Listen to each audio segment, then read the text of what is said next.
speaking from the Brent Green Enlightenment Manual, project number 1. The title of the speech is Journey. Journey, Brent Green. 6 to 8. 6 to 8. Thank you. The boy was in the emergency room. He was in an oxygen tent. He felt like he had an elephant sitting on his chest.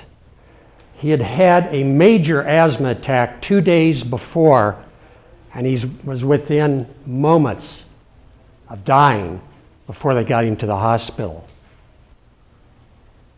About 10 years later, that boy had grown up as a teenager, rebellious, wanting to be a part of the crowd, wanting to be cool. And the way you did that when he was a teenager is that you followed the likes of Yul Brynner and Steve McQueen, and you grabbed a cigarette. He started experimenting with cigarettes at 15, and by the time he reached graduate school and college, there were days he honestly smoked a couple of packs of cigarettes a day. And he knew, having tasted what it might be like to die, that this path was not the path he wanted to stay on. Fortuitously, he visited a professor's at her home at the start of a new semester. In comes a man who is a strapping 6 foot 4 inches tall, weighs about 215 pounds of solid muscle. To this young man, he looked like a jock. He looked like somebody that you would say on a football field. But he talked to him and he learned that the man was quite intelligent, and he was receiving his PhD in exercise physiology and sports psychology. In case that's not obvious, I am talking about me. I'm talking about a moment in my life that truly could be called an epiphany, that awareness that everything needed to change. And so in talking to this man, he suggested, well, if you want to quit smoking, why don't you meet me in City Park on Saturday and let's go running together. I wasn't in hopelessly poor shape, because actually I was even running, though I smoked. But I met him there, and we just trotted together, just a nice little jog for about 5 miles. And I was feeling okay, but he looked at me and said, Brent, you can go ahead and keep up with me, but I need to assume my normal pace. So he kept running way ahead of me, and I knew I didn't have a chance. I got it. 4 days later, I stopped smoking, 40 years ago. As I got to know this man, he became a close friend, and I discovered something that was counterintuitive.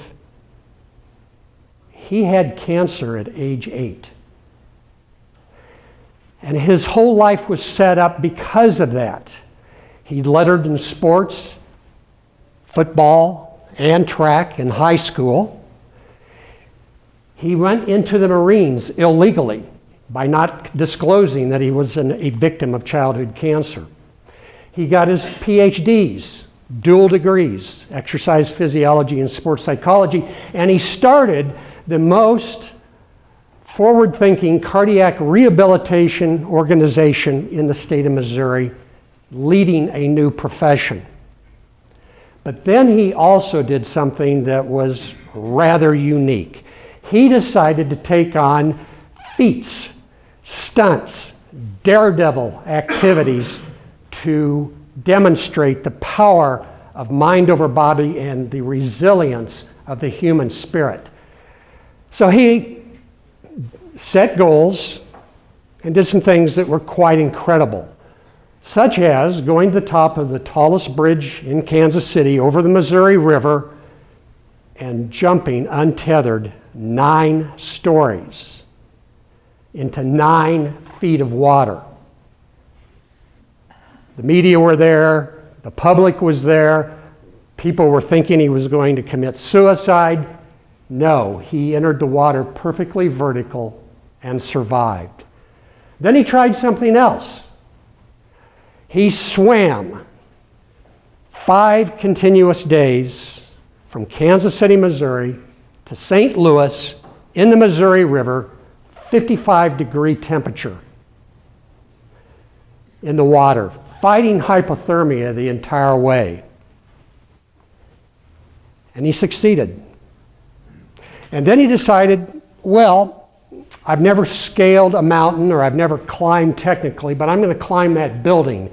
It's 42 stories. It's the tallest building in the state of Missouri. And he did.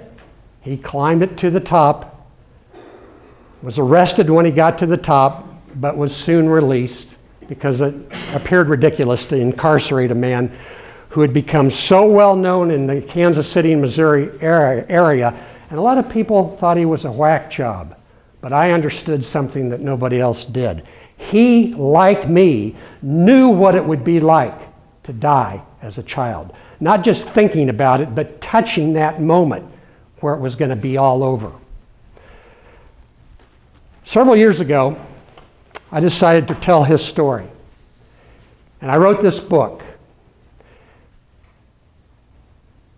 It came to me almost as channeling him after his death, because he died at age 65 after fighting cancer for 57 years.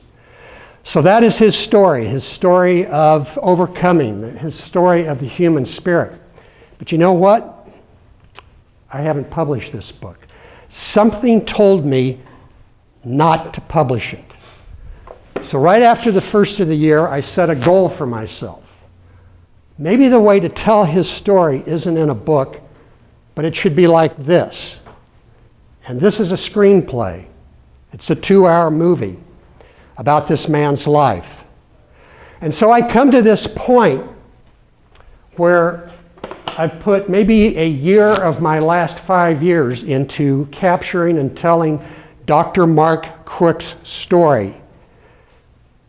But I don't know where it's going to go. I'm frustrated. Why did I do this? Is this absolutely a waste of time? And then I finally figured something out. I'm too focused on the extrinsic potential rewards that somebody else would give me instead of the intrinsic. And then I finally figured out the point of all this. He taught me to live with mountain goat determination, his words. He taught me to embrace a wellness lifestyle, to imbue my days with choices that make me healthier rather than sicker. He taught me to embrace hope, live in hope. If we have something to hope for, it gives us something to get up for. And finally, the signature of my life since that chance meeting in 1973 was the belief that I can go through my life like he did as a warrior.